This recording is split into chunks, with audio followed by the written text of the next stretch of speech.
ఎప్పుడు కూడా మన జీవితంలో ఒకరి యొక్క నవ్వు కారణం అవ్వాలే కానీ ఒకరి యొక్క బాధకు కారణం అవ్వకూడదు. మన జీవితంలో అందరి జీవితంలో హెచ్చుతగ్గులు, తప్పులు, పాపాలు ఉంటాయి. కానీ మనస్తత్వం నీవు ఆలోచించి ఒక్కసారి, నేను నా జీవితంలో ఒక మనిషికి నవ్వు కారణం అవ్వాలి కానీ, చిరునవ్వు కారణం అవ్వాలి కానీ, ఎదుటి యొక్క మనసు యొక్క బాధకి నేను కారణం అవ్వకూడదు. ప్రభా, నాకు ఆ కృపనివ్వు. ఒకవేళ పొరపాటు నేను నా బాధ పెడితే వాళ్ళకి క్షమించుకుని అడగాలి, చేతనంతో ఆ బాధ తీసేయాలి. అలాగే ఒకరి సంతోషానికి కారణం అవ్వాలి, ఒక ఆనందానికి కారణం అవ్వాలి, ఒక నవ్వుకి నేను కారణం అవ్వాలి, ఒక సంతోషానికి, ఒక మేలుకి నేను కారణం అవ్వాలి.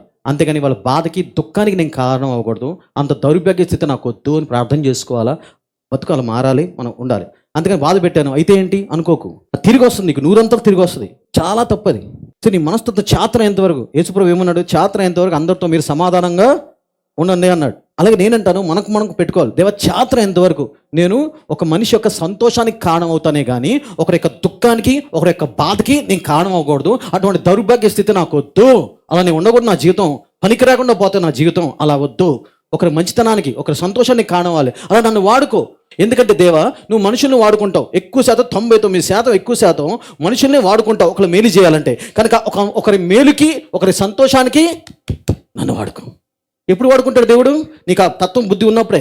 అంతేగాని ఉచితంగా నీతి మంత్రాలు కరెక్టే, దాన్ని బట్టి దేవుడు నేను వాడుకోడు. నీకు ఆ ఉద్దేశం ఉంటేనే. లేకపోతే నేను పంపిస్తే ఎటువంటి బాధ పెట్టే మనసు నీది, ఎటువంటి అనే మనసు, తెప్పిపరిచే మనసు. సారీ, దేవుడు అలాంటి పాత్రను వాడుకోలేడు. నువ్వు పరలోకి వెళ్తావు, కానీ నీకేం మనస్తత్వం ఉంటే, దేవా ఒకరి సంతోషానికి కారణం అవ్వాలి, ఒకరి మేలుకు కారణం అవ్వాలి, ఒకరి హ్యాపీనెస్ కారణం అవ్వాలి. ఐఎమ్ రెడీ లార్డ్, నన్ను వాడుకో ప్రభా. నేను ఎవరి దుఃఖానికి, బాధ కారణం అవ్వకూడదు. అక్కడిని తప్పించేస్తాడు నిన్ను. లేకపోతే నీకు తెలియజేస్తాడు, వద్దు నీ మాట ఇలా ఉంది, నీ వల్ల అలా బాధపడుతున్నారని. కొన్నిసార్లు అనవసరంగా బాధపడతారు, అది వదిలేసేయండి. మనం అందరినీ సంతోషపెట్టలేం. కానీ తెలిసి కూడా వాళ్ళని బాధ పెట్టకూడదు. నేను అంటాను, నువ్వు వాళ్ళకి మేలు చేయకపోయినా కీడు చేయకు కనీసం.